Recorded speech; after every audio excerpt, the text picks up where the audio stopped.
welcome to this fourth edition of European Lab Brussels. Thank you for being here, and thanks to beaux-arts for welcoming us and for co-producing Nuit Sonore and European Lab here in Brussels. I'm Anne-Caroline, head of European Lab Forums. I propose to give some background information to introduce this roundtable. Arty Farty, which organizes European Lab Brussels, is involved in a European cooperation on the issue of the narration of migrations. This cooperation brings together 6 partners: Feltrinelli Foundation from Italy, SOS Racismo from Spain, Agora Europe from France, Amel from Lebanon, and Arty Farty. This cooperation is part of the Citizens Europe program. The real name is rather long. It's engaging citizens in understanding migration through cross-border exchange and intercultural dialogue. 7 events punctuate this cooperation, and at each step, we allow to address an issue related to the host city. In Palermo last August, we talked about rescue in the Mediterranean Sea. In Brussels, the main seat of the European institutions, the aim is to understand the compromises of the European Union's migration policy. Later, in the next roundtable, we will discuss the cultural scene's commitment to migrants. But I leave the floor to Elena Maxima, who will moderate this discussion. I would just like to say that this panel is presented in collaboration with Le Groupe d'études géopolitiques, editor of the media online Le Grand Continent. I wish you a good discussion. Thank you very much, Anne-Caroline. So I'm Elena from Le Grand Continent. I'm really glad to be here. So I will first present you this panel. So Marie Walter Frank here, he's a researcher at the Jacques Delors Center. Then we have Suleiman Adonia, who is a writer and author. Then Sarah Prestiani from the EU Med Right Network, and she was also here in Palermo for the linked event. And finally, Stefan Meyer from the UNHCR, so the High Commissioner for Refugees. So the subject gathering us tonight is towards a unified European migration policy. So we'll just first do a quick introduction about where we are now. So I will do just three observations. So the first one is that the EU faces major crises and major challenges, but its response has been really dysfunctional and uncoordinated. That's the current situation. So the last crisis was, for example, the Afghanistan. Also the response to the Afghanistan crisis and evacuation. Of course, there were the 2015 and 2016 crisis with a big number of arrivals, which we see here, for example. This first graph I put is the evolution of the number of refugees in the entire world.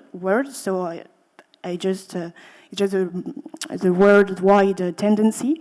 It's 20 billion, but be careful because it's just the number of people who got the status of refugees. And the total number of displaced people is evaluated to 80 million people. So, and also these numbers, the numbers of registered deaths in Mediterranean Sea in the 6 first months of each year. So, and only the registered death. So you see there are a lot of crises, problems, humanitarian crisis, and the problem is that the current legislative framework of the EU is dysfunctional to respond to it, which make this crisis more humanitarianly speaking difficult. So I think we will talk about this, but the first and the principal framework is Dublin 3, Dublin 4, which we will talk about. It, I think, has a lot of flaws, especially the lack of solidarities between European countries in the welcoming of migrants. And right now, a new pact on migrations and asylum was presented like 1 year ago by the European Commission. And the idea is to replace the dysfunctional framework, but we don't have the complete content of this pact. We don't really know what will be in it, and it's being discussed, and of course with a lot of tensions and oppositions between member states. So we don't know if the Dublin framework will be replaced soon. So that leads me to my second observation. So we would need, facing this crisis, peaceful and concrete debate about how to handle these situations. But the problem is that the narrative about migrations in recent European political arena has been an area of tensions. So first, internally, so we saw the rise of a lot of in a lot of member states, a lot of political parties using immigration as a topical subject and putting it in front of in the center of the debate. For example, La Lega in Italy, Rassemblement National in France, also AfD in Germany. And for example, what is interesting is that in France we have currently a presidential campaign, and Michel Barnier, who was the #1 negotiator of Brexit from the EU side, so he constructed his whole political capital on being a defender of the EU, or the EU law. He actually has a proposition. He's a candidate. He comes from the traditional right, and he actually proposed to modify the very constitution of France to put it some migration measures to be able to avoid the EU rights and the EU to go above the EU law concerning migrations. So this is a case in point showing that when it comes to migrations, some really surprising things politically can happen. So, and also between the member states, there are a lot of tensions. And I just put here the members of the so-called Visegrad group. So Poland, Czechia, Slovakia, and Hungary, who represent the very anti-EU and anti-migrant policy in the EU. And for example, Hungary was condemned many times for abusive retention or for not respecting EU legislation concerning migrations. And third and last observation, maybe more rapidly, is that these dysfunctions really weaken the EU geopolitically and creates more humanitarian crisis. And I say weakened geopolitically because, for example, we saw Turkey and Erdogan using migration as a threat against Europeans, for example, saying, I will let millions of people in your border. So he instrumentalizes migrants and other countries who don't have, for example, many humanitarian consideration if they do that, obviously.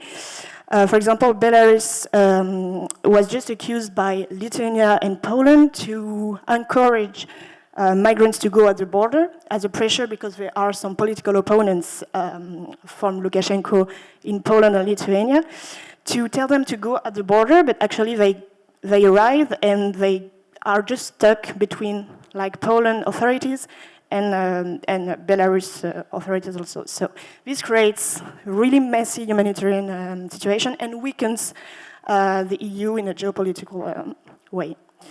So I will now start the discussion and to respond to this question about what are these concrete dysfunction and blockages, what are the potential reforms also to change that, and why are we stuck in this situation? And also, is there a common narrative that is possible for migration in Europe? So, Stefan Meyer, the floor is yours about this subject of policy.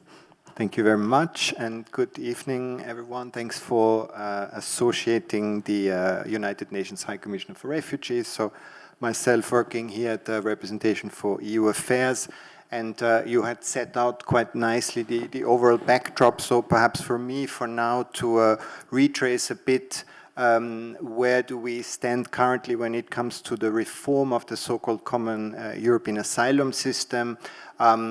Just a few snapshots perhaps, or spotlights. So from the 1919 onwards, there have been the moves towards what's often described as a communitarization of EU policies and competences in the field of asylum and migration. So without going too much into the technicalities, but there are a number of treaties that are regulating, underpinning the very running and functioning of the European Union, including the Maastricht and the Amsterdam treaties in 93 and then in 99. And these two treaties had propelled or had given way then towards often termed the first wave of the common European asylum system, which in its beginning was nothing to be taken for granted, but which led then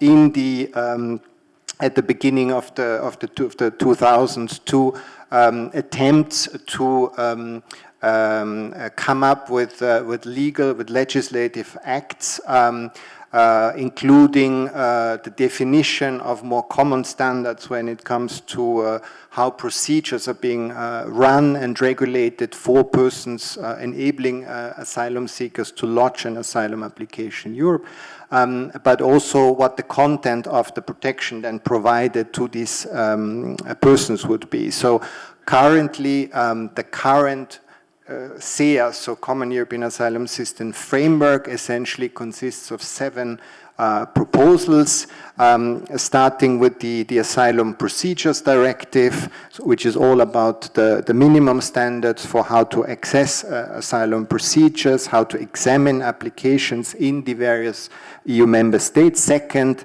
the Reception Conditions Directive, which governs how asylum seekers, which rights and obligations asylum seekers have when it comes to accommodation, when it comes to reception centers, and similar allowances. A third key part is the Eurodac regulation, which many of you may have also heard of already, so a database enabling the authorities to compare fingerprints of asylum seekers, which is then very relevant for this famous Dublin regulation, which is very much based on the Eurodac regulation. So in other words, the governing which member states indeed is responsible for examining an individual's application for asylum, which has proved, and we'll come back to that, a very thorny issue indeed, and at the heart of the many dysfunctionalities and structural imbalances which are characterizing the current system. Just to name 3 more key legislative pieces, there is the Qualification Directive, which fleshes out the reasons for granting international protection, so both protection accorded through the criteria set out in the Geneva Refugee Convention of 1951, but also going beyond the Geneva Convention, a subsidiary protection reasons going beyond those set out in the Geneva Convention. A 6th piece is the resettlement regulation, not yet adopted, which is all about creating a framework for resettling persons, refugees who have already been granted refugee status in a 3rd country, but which could then, for very compelling protection reasons, be resettled to a EU member state. And last but not least, the European Asylum Support Office regulation, EASO, which has its seat in Valletta, in Malta, and is assisting EU member states in implementing the SEA. So those are the key 7 currently existing files. Some of them are regulations, so directly implementable. Some of them, the thrust of them are directives, so to be transposed by member states into the various legal frameworks. Now, then we have seen the so-called crisis of 2015-2016, which UNHCR, along with other protection and humanitarian partners, have rather characterized as a crisis in governance, as a crisis in effective responses rather than a refugee crisis in and of itself. Compared also to the global scale, where the volume of arrivals is indeed incomparably higher for so many countries in the developing world. So against the backdrop of 2015-2016, as Elena had also already mentioned, a number of reform proposals have been put to the fore. However, there have been a number of very substantial and significant divergences between member states. The Visegrad group of states has already been mentioned, but we can also think of the member states, so-called member states of first arrival, which would usually make a strong plea for a better relocation, for relocating incoming asylum seekers towards other EU member states. And on the other hand, the member states, sometimes referred to as member states of destination further north, who would usually make a strong case for more robust registration and border management systems to be run by member states of first arrival. So lots of divergences, and then on top of it, in the EU, as you may know, there are these 2 co-legislators, on the one hand the member states, but on the other hand also the European Parliament. And of course the European Parliament has also been a very vocal actor representing constituencies, interests beyond member states, and following the elections to the European Parliament, having also increasingly become more politically fragmented. So lots of potential for divergences here, which then led in one way or another to the presentation, the release of the pact already referred to, which has just seen its 1 year anniversary, so to speak. Perhaps to stress that for now it's a proposal by the European Commission, which is currently being negotiated among member states, so within the Council, but also on the side of the Parliament, among the various political groups in the Parliament, and the 2 need to be coming up with jointly agreed positions, which are then to be further negotiated in what's often called the trilogues. So still a long way to go. What are perhaps the key components that we have seen set out in the pact? And I should open perhaps a parenthesis. UNHCR has welcomed by and large, the overall direction of the pact, considering that it's perhaps a last chance to adopt a common framework for the EU.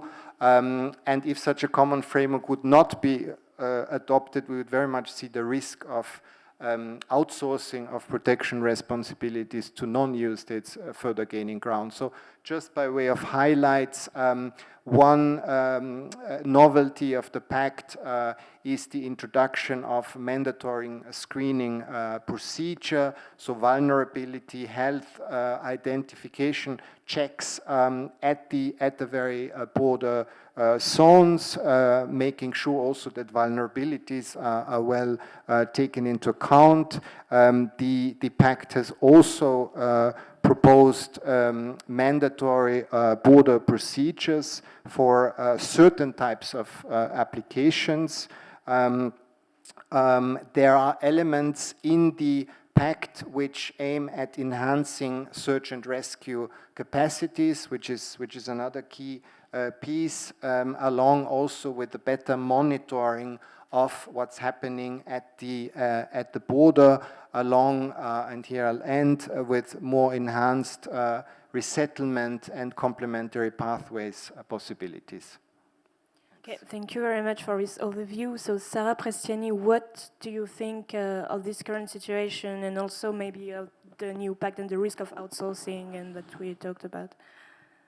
Yeah, thank you very much. Maybe I will start on what I've seen just a few days ago in Lampedusa. I think that's going there in the field is a good example to try to understand the impact of EU policy, but also more globally, what I can call a kind of systematization of the human rights violation. What I've seen is 24 arrival of boats in 48 hours. These boats arrived mainly from Libyan shore and from Tunisia. On board there was Eritrean, Bangladeshi, Egyptian, Tunisia, from people coming from Tunisia, a lot of minors, a lot of people, mainly for whom are arriving from Libya, where you clearly see the sign of violence, the adverse suffering in Libya. So I think that's one of the most worrying reality now is what have been called the outsourcing to the external country, and mainly on countries that systematically violate human rights. It's the case of Libya, cannot be considered a safe country, but it's also the case of Turkey for some populations, such as, for example, Afghani, because there is not a framework of protection. So we have not really a number. We are speaking about 45,000 people landing in Italy, mainly Lampedusa, this year. So it's not a big number if we compare to others. Why is not a big number? The most problematic number is not the number of arrival. The number that it's really scaring this year is the number of deaths. In the Central Med, for example, we are speaking then more 1,000. So there is 4,000 arrival and more than 1,000. If we look to another migratory journey, like the Atlantic routes from Morocco, Mauritania, and Senegal to Canary Islands, we are reaching number like 2,000 people have been lost their life in less than 1 year. There is another worrying number.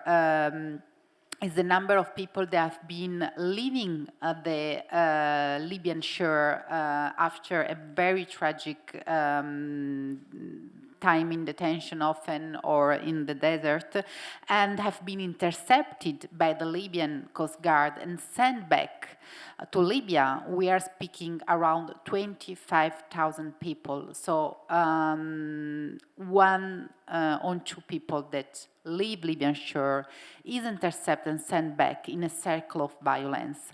So I think that we have really to look at the impact of the EU policy in the field, and that is, I think, a tragic example. You mentioned the search and rescue, and I think that there is a big call that we have to do to the European institutions is to systematize, to launch a real search and rescue operation.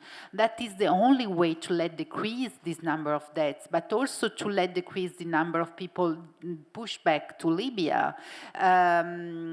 If we go out from the Central Med, I was speaking on the situation in Canary Island, but there is another not very well situation that we are really closing, following. I don't present myself. I work for the Euromed Rights Network. We are a Danish organization based in Brussels here, and we really work. We are a network of 65 organizations in all the Mediterranean region. So we try to collect all the information in the field, and with our Cyprus and Lebanese organization, we are working on the fact that also Cyprus is systematically violating the principle of no refoulement. The last pushback happened in August. There was a family, the lady she was able to live and to stay in Cyprus giving birth, and his children, 1 year and 3 years with the husband, have been pushed back in Lebanon. So we have family separation during pushback. So that is, I think, the point where we can and we have to start. The systematization of human rights violation, the systematization of the principle of no refoulement of the Geneva Convention, that is the reality. In our opinion, the pact, in terms of new like countries as Italy and Spain, will not really solve the problem, and risk to increase, for example, a fast asylum procedure. And when it's come to vulnerability, it's super important, the screening, but also it's important to give to people time to process their stories when we have people that have been, for example, suffer mistreatment, torture.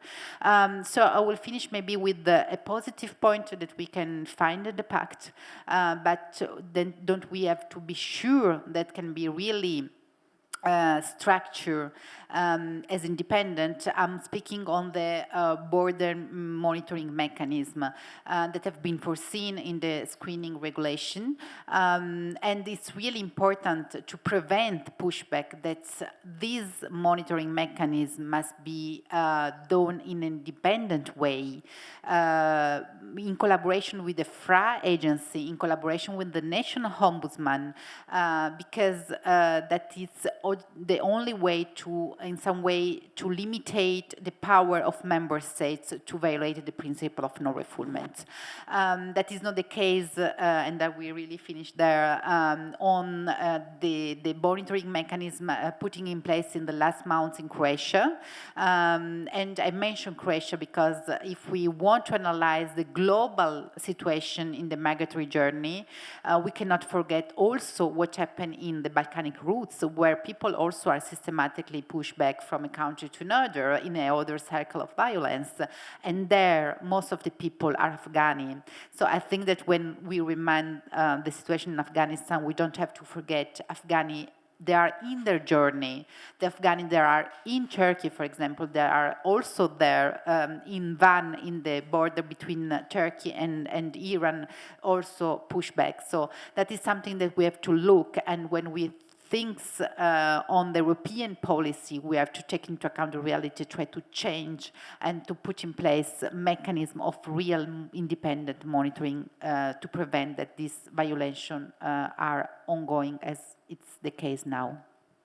So thank you for this description of the reality of like migrations today, and I would like to now turn and give the mic to you, Marie and Suleiman, to speak more about the narrative and the way we are framing migrations, because there seems to be a tension between the reality and the narrative, also tensions in the narrative itself. So how could you enlighten this question?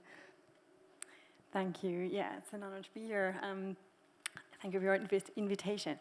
So, yes, I was asked to take this angle of narratives of migration. Of course, this is a much bigger question than this discussion of the pact itself. But maybe if we start from this negotiation, what's going on in Brussels? What are the stories that we are receiving from Brussels, and what is the answer?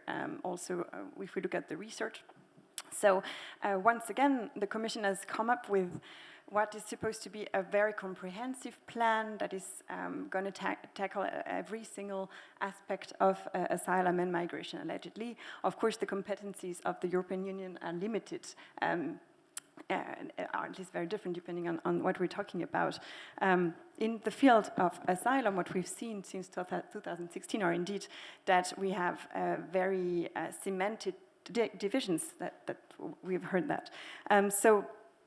Maybe if we look a little bit back, because the commentary that I could give on the current proposal on the table, I could have gave also on the 2016 proposals, because in the end, what I see as the most interesting aspect is the tension between different faces of the European Union.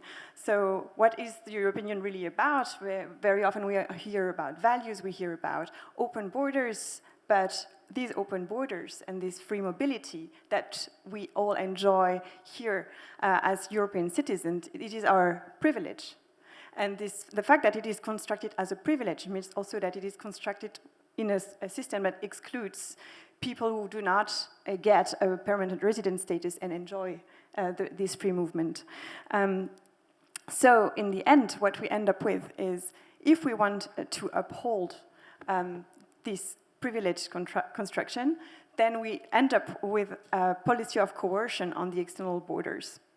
And that's because we have constructed asylum and migration integration at European level as a compensatory measure for alleged security threats to our culture, to our welfare states, and to also intersecurity. Remember that integration in asylum and migration policy started at the same time as the war on terror was going on worldwide. So as long as we conceive spontaneous and autonomous movement and mobility and the agency of people moving as something that is in contrary to the paradigm of managed migration, then we're going to have, as a result, a policy of coercion to prevent that autonomous and spontaneous movement. But this also clashes with other commitments that member states and the European Union are tied to in terms of non-refoulement, in terms of granting access to certain types of people categorized as having a legitimate reason to cross borders. And then again, we arrive in a situation where the conversation at the European level on the technical details is centered on how to define these categories of people that are legitimate for moving.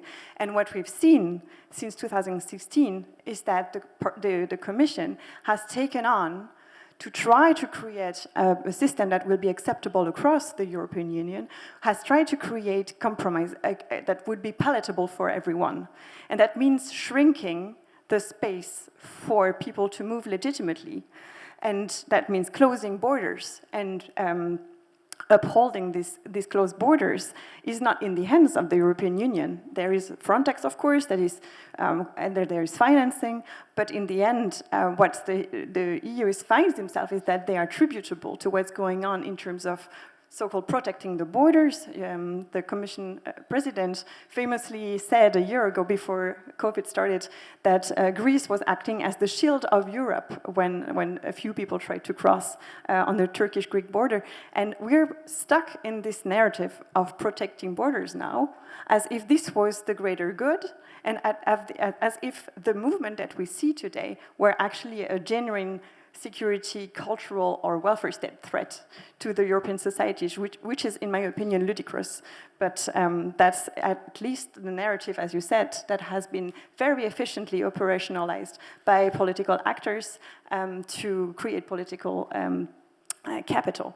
So I do not necessarily have a solution for all of these things, but what's for sure is that the pact on the table, maybe there will be some ameliorations compared to the current system, and the current system has plenty of flaws, especially as regards solidarity within Europe. But I'm very skeptical as to whether the solutions on the table will actually help in any of that. And we actually have a structure of protection of reception, qualification, and procedural rights that is already very well developed, but is not implemented. And to paraphrase Catherine Woolard from the European Council of Refugees and Exiles, we are not going to solve political problems with bad law. So I'll stop here. Thank you very much. So, Suleiman Adonia, especially as a writer, author, what do you think of this question of the narratives, and should a new narrative or could a new narrative emerge? How do you think this could happen? Is this working? Yes. I think a new narrative is emerging because a new narrative, which is, I think, adding complexity, I have to say, to the story, because for so long, I think we've been hearing one side of the European policies, and that's mostly from one segment of the European society. And I think recently there has been more vociferant voices who have come from the migrant communities themselves. And they have been adding a bit of complexity and nuances to the stories.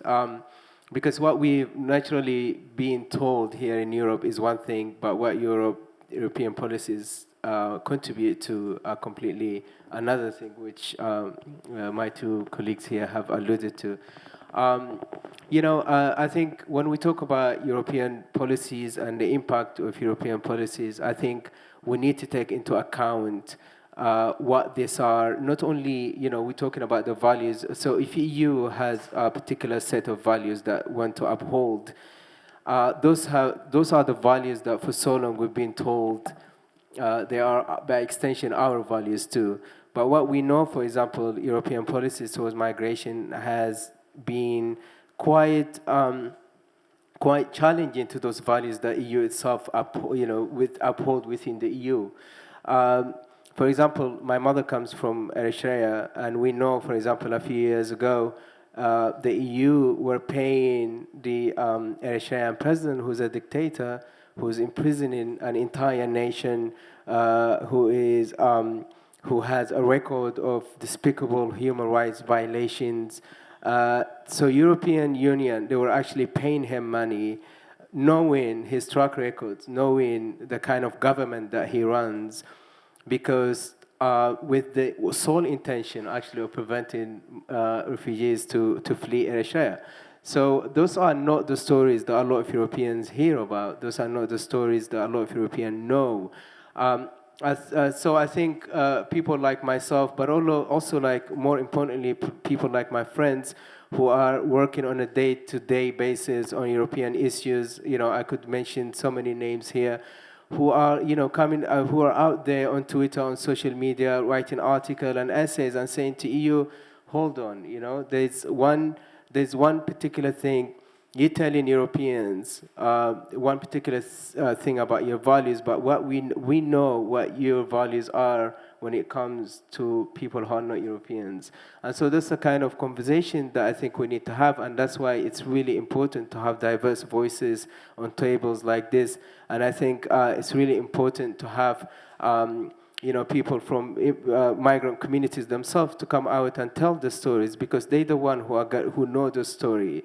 We know, for example, the EU have been pushing back migrants back into Libya, knowing that, for example, only a few years ago,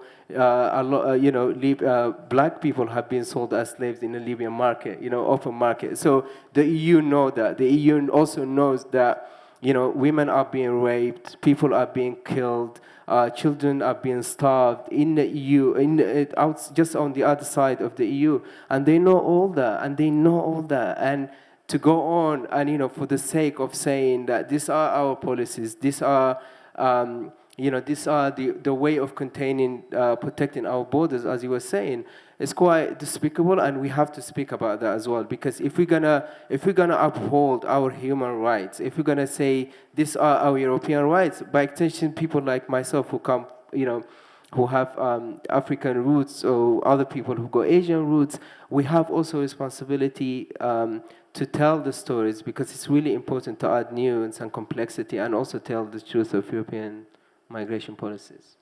Thank you very much. So about the solutions, maybe from the HR who works on this question, what would be some solution to include this also change of story and maybe more human and qualitative consideration of what is really the migration, and to go out the actual framework, or just like security of borders and numbers coming, for example? Does the HR take into account this dimension? Yes, thank you very much. And lots of things that I've heard and that I can very much subscribe to,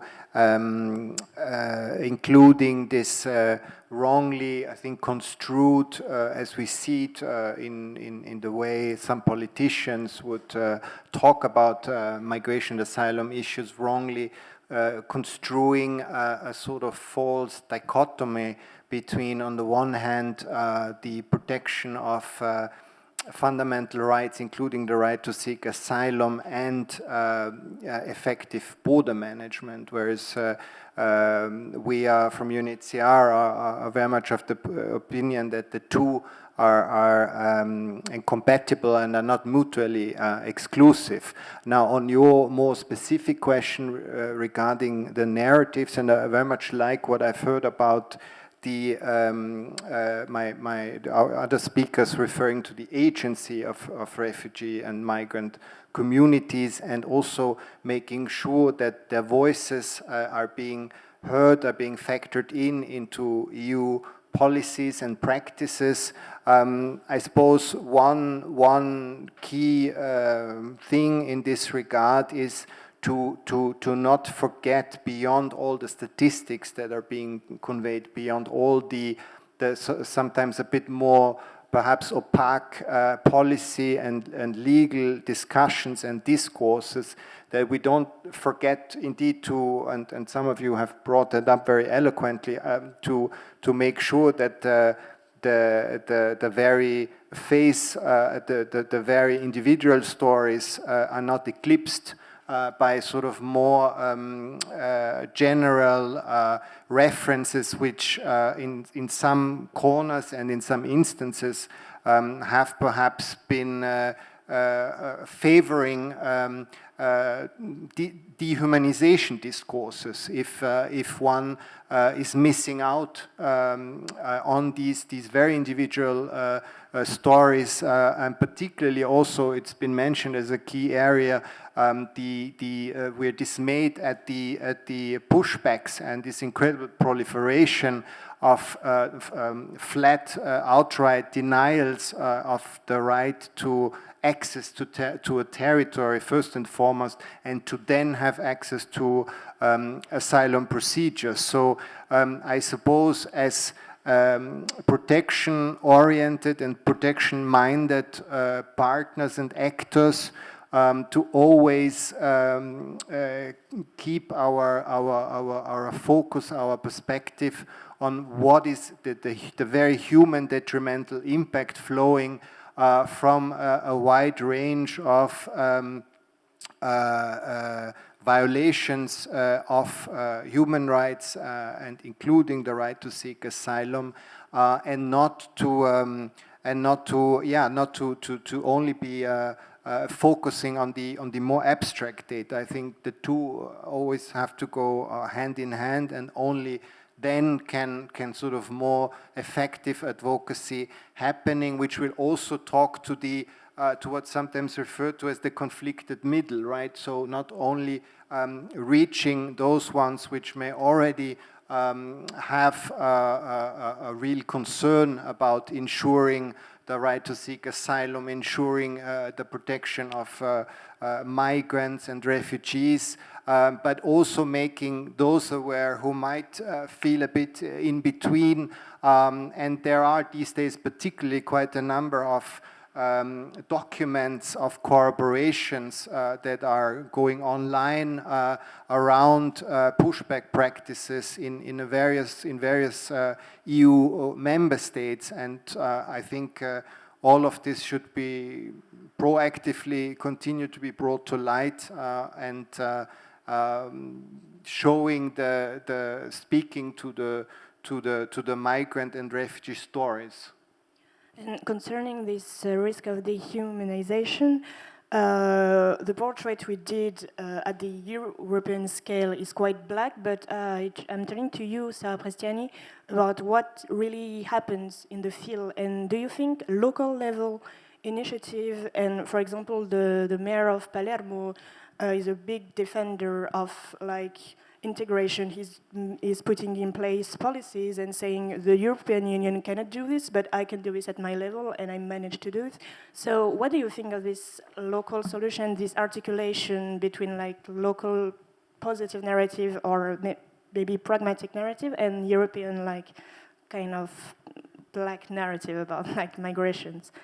Yeah, no, you touch a really key point. I think that we have seen municipality even playing a key role, for example, when there are still stuck thousands of people in Greek islands. I think that there is an important voice coming from German municipalities saying we can host these people. There is the chance and the possibility to host these people. So I think that to give a totally different narrative, provide the idea that yes, if you want, you can do it.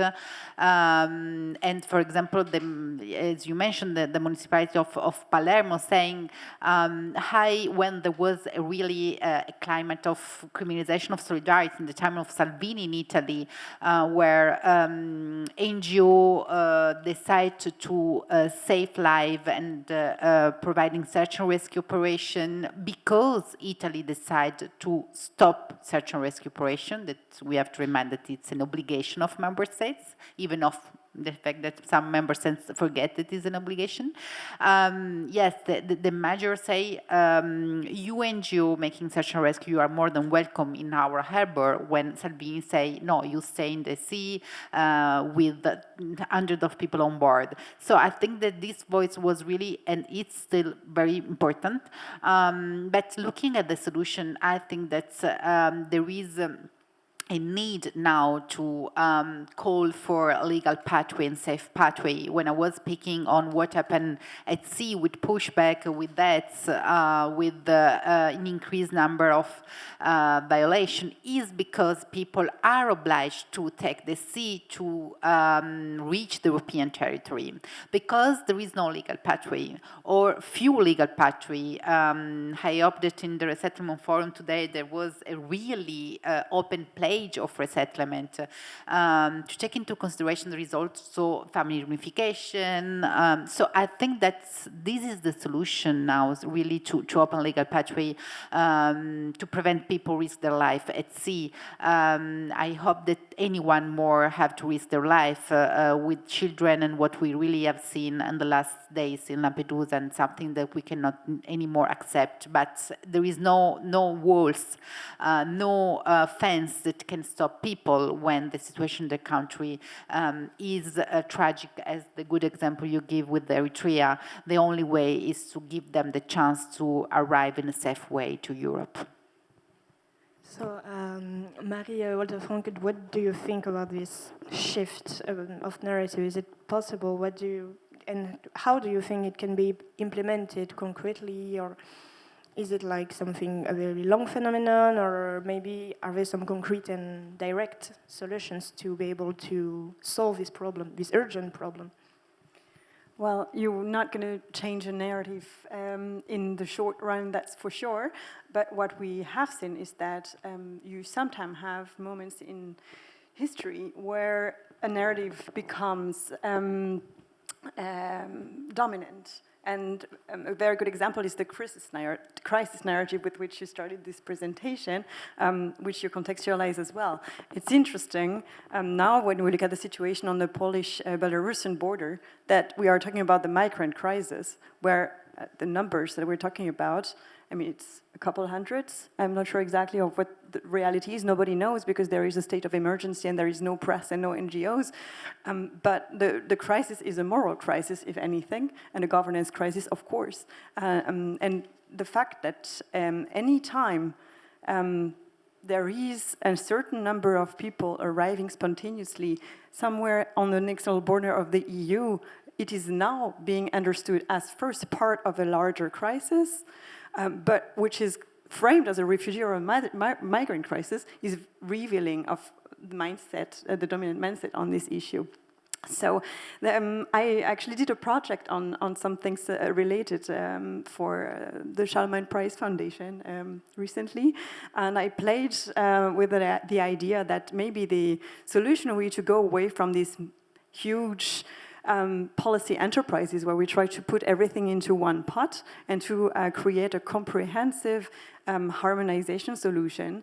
And maybe it's actually better if we break this all down, and issues that belong somewhere else than in Home Affairs and Interior Ministers' circles of negotiations actually go there. When we talk about inclusion policies, when we talk about intersectionality, when we talk about access to the labor market, when we talk about education, but also when we talk about like guaranteeing basic rights. Maybe negotiating solutions as part of an internal security policy is not the right place. And we need to diversify actors so that discourses and narratives can diversify as well.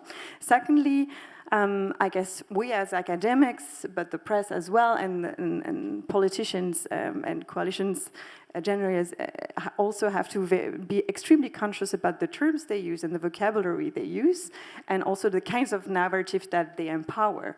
So we are all responsible when we speak about these issues to contextualize what we're talking about, to be self-critical about the terms we use, and to be very careful that we don't pit one group against another, or we try to achieve inclusion for certain people by excluding others, which is something that the UNHCR is very much struggling with, because your organization is there to make sure that the Geneva Convention is implemented in the world, but that also has meant that any move further than that is very delicate, of course, politically for you, because of the very difficult climate that you're working with.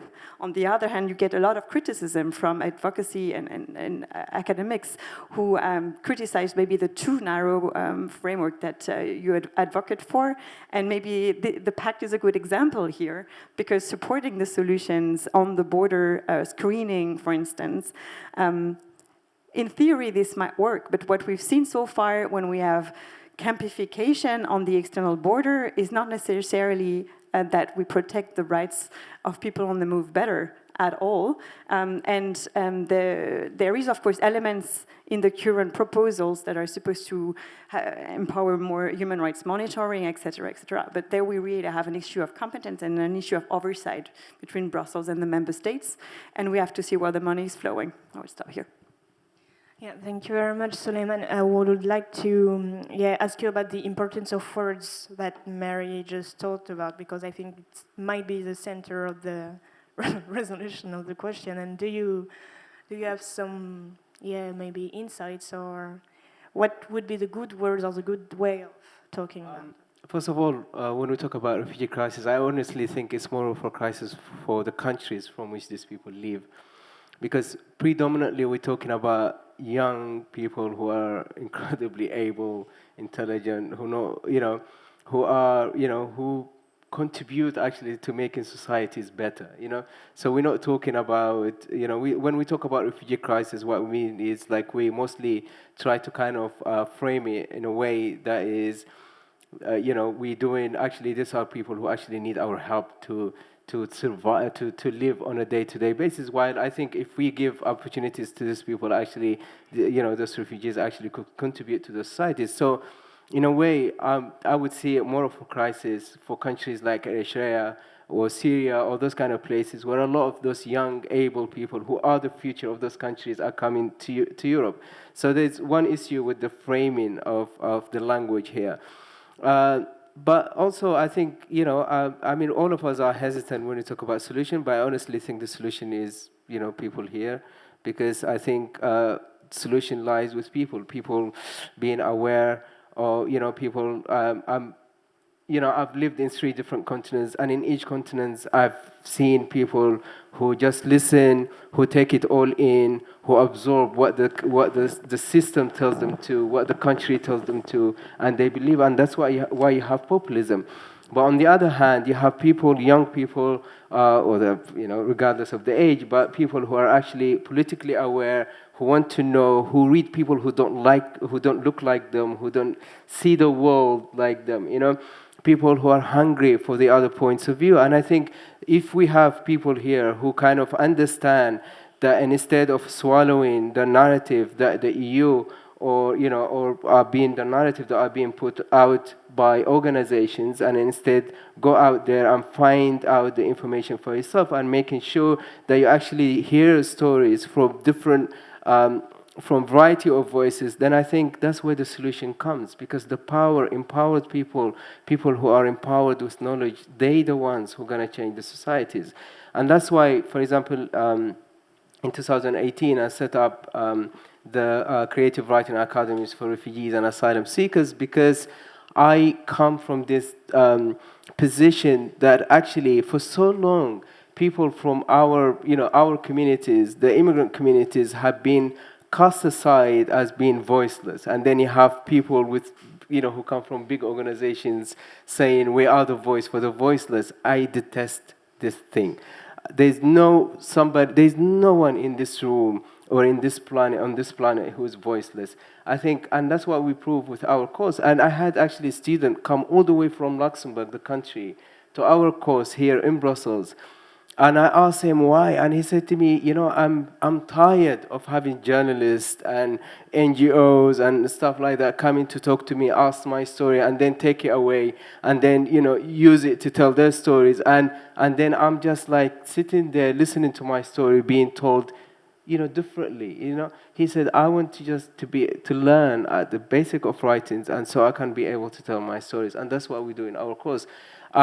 But this is more than that, and I think, and that's why I keep going back to this idea. You can sit here and hear what we say, but at the end of the day, it's up to you really to empower yourself with the knowledge that exists out there, because what the EU is telling you, what a lot of organizations are telling you, I think some of it could really be, or most of it, could really be challenged, and I think, the power lies with people, and I think that's why I think people are carriers of stories. I'm a novelist.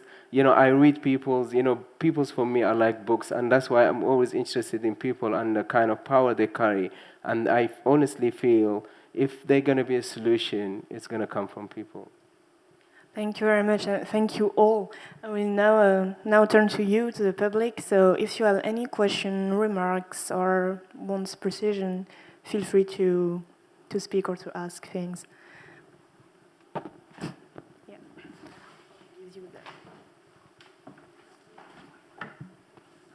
Hello, my name's Anna. Thank you for the interesting panel. I think I've got more of maybe a solution, sort of, to propose, because from what I've been listening is just, obviously the EU should stop violating its rights, stop pushbacks. And maybe, it ties to the narrative and the policies. When you look at the policy makers, it's just very confusing that they're all Europeans, white. Like, why are there no refugees? Like, refugees have been coming in for a long time. By now, there should surely be very competent refugees who could start making these policies. So I think there should also be just a change in who makes these policies, No,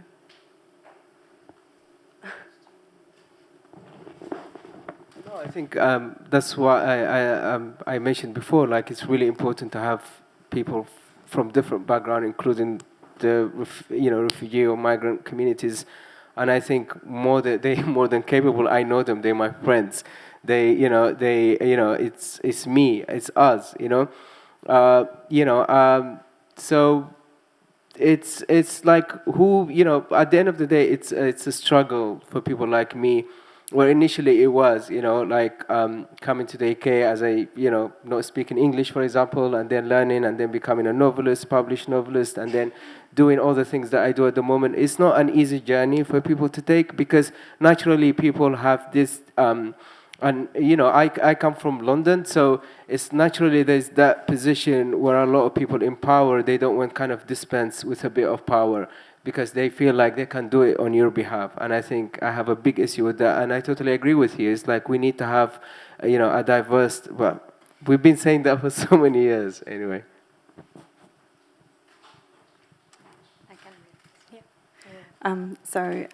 Ideally, I totally agree with you, but then look at England and Priti Patel.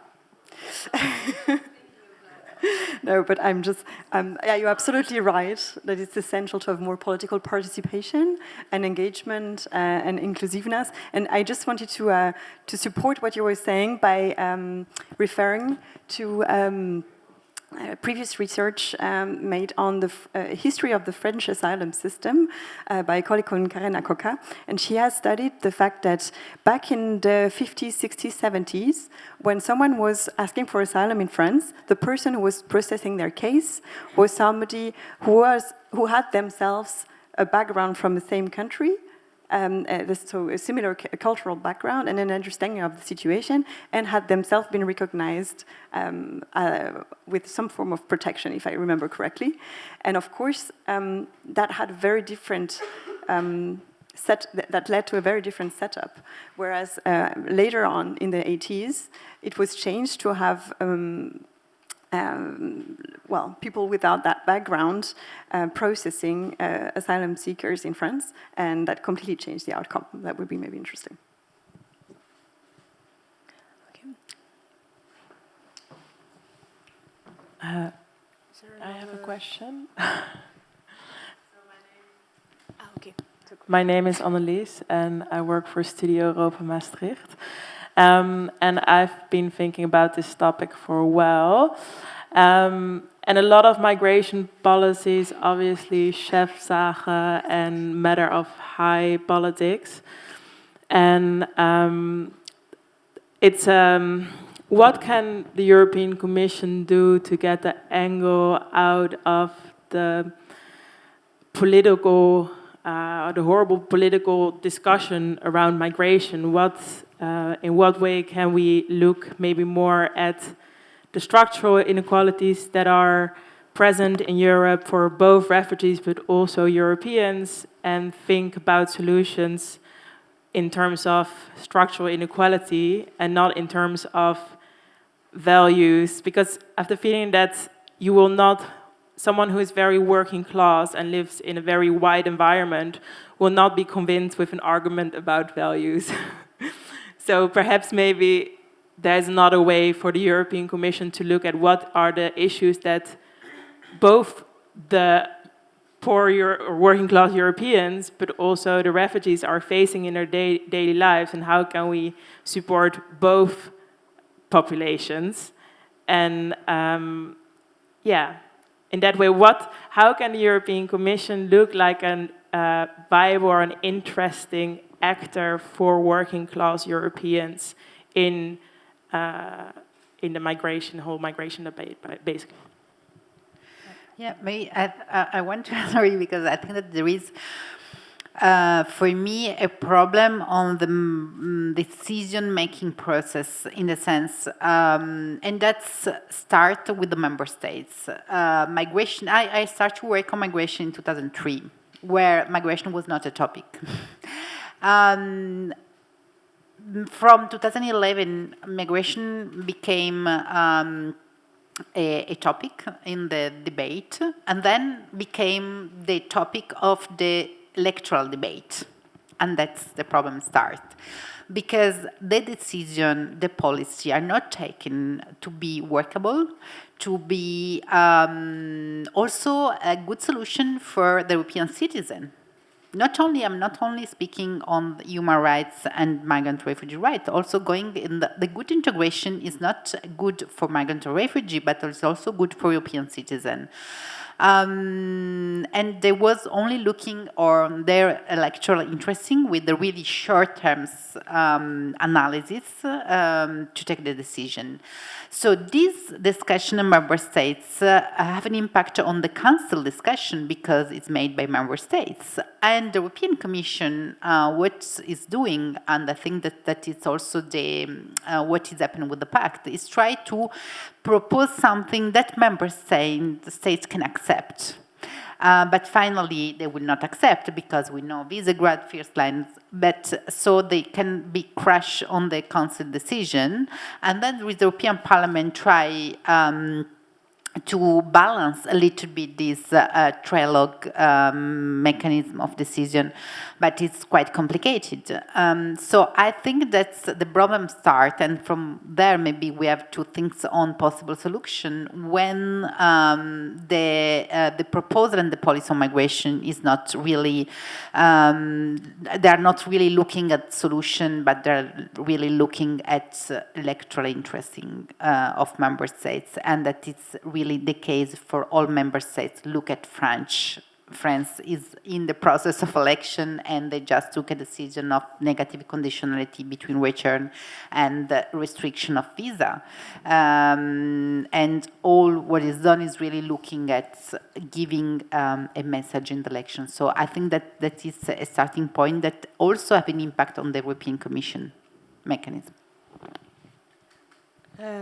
Does one of you want to add something on this? I just want to say something. In 2003 or 4, I was at university working as a researcher, and I did a research on social cohesion, and I went to I interviewed like different people from different backgrounds in Kilburn, which is northwest London, and it was very interesting. It was like, wow, basically, Caribbean roots, they had issues with Africans, and then white working class, they had issues with Polish, and so it really, then I kind of realized that this is very, very complex. You can't really sit it down, kind of set it and say this is about one thing. And I totally agree, this conversation about working white, white working class, and their position and how, and their actually voice, how they've been kind of marginalized.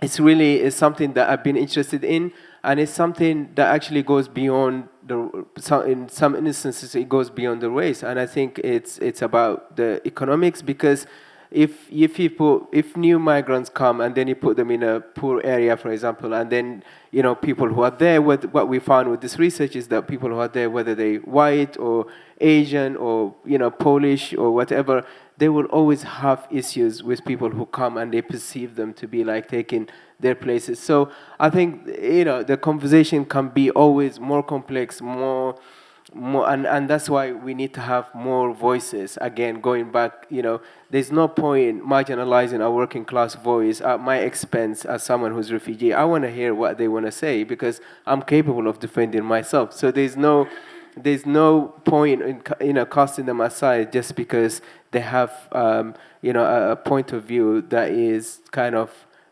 palatable to our perception. But I think it's really important to open the envelope and have an honest conversation. Thank you. I think there was a question here. Thank you.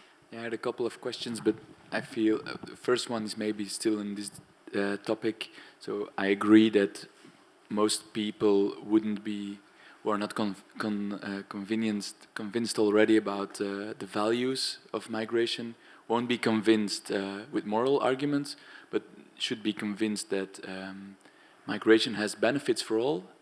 So how could we change this narrative? How could we convince people that migration is not a threat but an opportunity for our society? And is there maybe some policies, some concrete policies that can turn this narrative around? Or should we sort of wait until public opinion has changed before we can do anything policy-wise?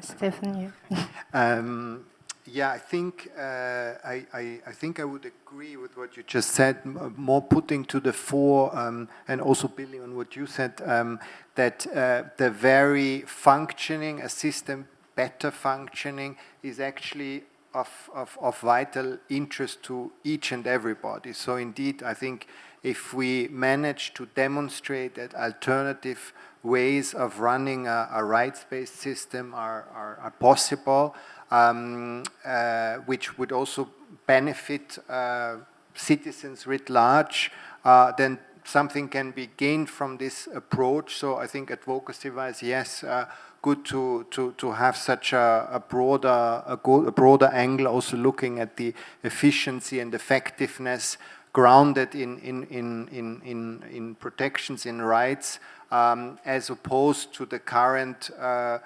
dysfunctioning, many respect dysfunctioning system, which is detrimental to many actors. And then the other thought I had in terms of for me the question that was raised on how to communicate around this issue. I think it ties a bit also to this broader difficulty of how do you communicate around EU issues writ large, which can be, I think, really difficult, and the role of emotions, because some would say, well, let's de-dramatize, let's de-emotionalize the discussions and the discourse, but then on the other hand, perhaps also we can leverage positive emotion. So, I mean, I'm myself a bit torn on that, but I'm just saying perhaps the response is not to primarily, yes, it's good to furnish, to provide evidence base and facts and figures, but on the other hand, that also needs to be coupled with something that resonates emotionally, so not to perhaps only strive towards a de-dramatization in and of itself, but rather trying to look at how can we more productively use empathy and positive emotions. So we arrive at the end. If any of you want to add something to conclude and to finish this. Is there other questions? 2 questions? Yes, we can. Okay. So amazing. And you wanted to add something? Well, let's gather the questions. And Okay. Okay. Hello. I have actually 2 comments now after your intervention. My name is Mariana Cadenas. I'm a Venezuelan journalist and a filmmaker, and also a refugee here in Brussels. And just to pick up on what you were saying, I think it's about reframing vulnerability without victimization. I think we step on this issue all the time in stories. And as a filmmaker based in Europe, talking about my own experience, I'm always defying this idea of like how the public is full with migration stories. Like you pitch the urgency of something like Venezuela, which is the second biggest wave now of migrancy, but it's not visible in Brussels, different from Spain, let alone Latin America. So I think I don't think it's a lack of voices, but who are we speaking to? Here we're sitting in a room of policy people, probably NGOs, probably artists, and we all talk about the same thing in the same public, and we probably will be going to the Festival de Liberté, and we'll probably go to Ghent. And these are the people who are watching our films, potentially reading our books. So I think maybe the question is, who are we talking to? There are new voices. There's a discussion about representation that is giving different results, and I'm very, very grateful for that as a filmmaker myself. But I think the fact that we're still talking to the same people who are already aware, who are already conscious, I think might be the error. And I really do not have a solution, and I would like to hear what you think about that. I just want to come back to that because this is very, very important. And that's why when I founded a literary festival here in Brussels, actually. So what we do is we don't just curate the artists, we also curate the audience.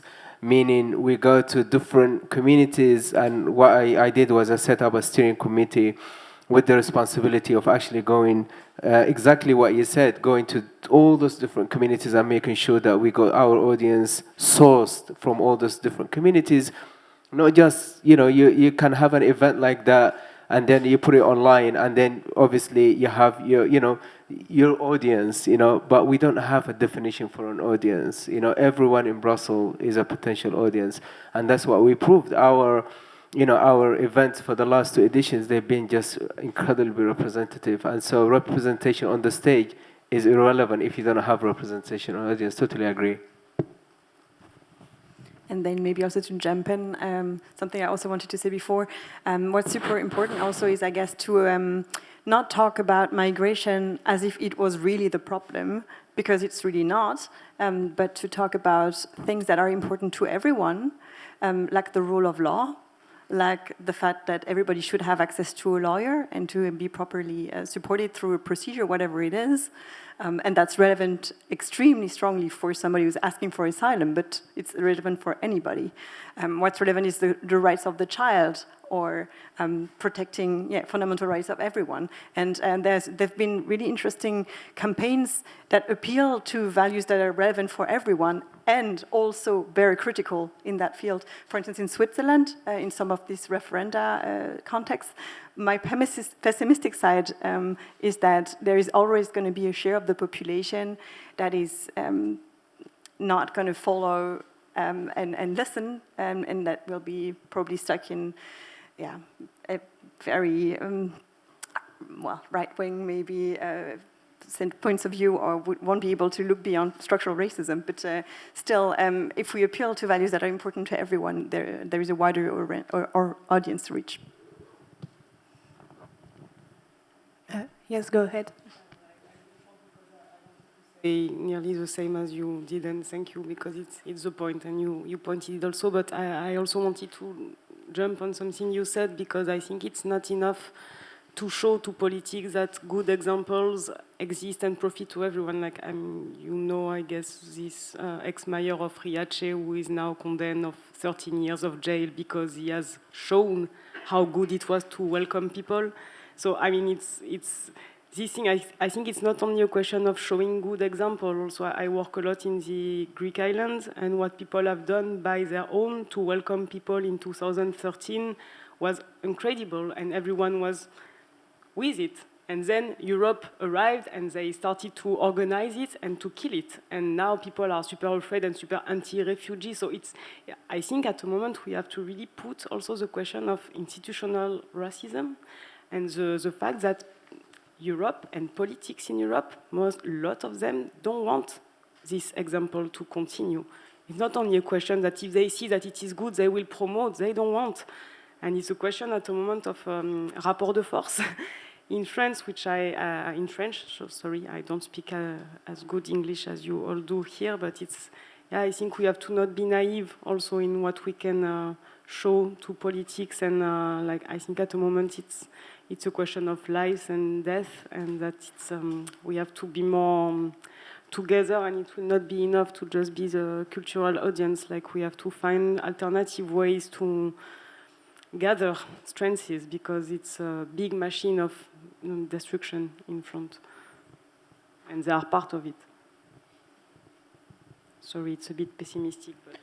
Yeah, no, but I think that I come back to what I'm saying. I think that it's part of the new trend, the criminalization of solidarity. You mentioned the mayor of Riace, but I think that what we see from Calais, of people just supporting migrants in very, very bad situation, try to cross the channel, or, yes, against search and rescue organization, when they start and decide to go at sea, there was kind angel, and yes, you are saving life, and then they became the devil, and they've been accused with a lot of rumors. You are dealing with trafficker. No, they are just saving life. And yes, how you can make an opposite narrative on it, because it was so simple. Say, no, they are just saving life. And I think that, yes, it's not only a matter of our rights, because it's becoming more really normal when you speak with every single people. So I have not only also a solution, but I think that to include the criminalization of solidarity in the reality of migration and asylum is something super important, also to describe the ongoing situation, because it affects not only migrant or refugee, but also who is in solidarity with migrant or refugee. That it's a negative step forward. So thank you very much. It's a good conclusion, I think, and thank you for this super interesting discussion, really, and thank you to the public for being here. The next discussion will be about the role of the artistic scene to building the narrative. So I think this is a good continuation of what we just talked about. So where is it? Is it here? So just here, okay, so you're welcome to go there. Thank you very much again. Thank you.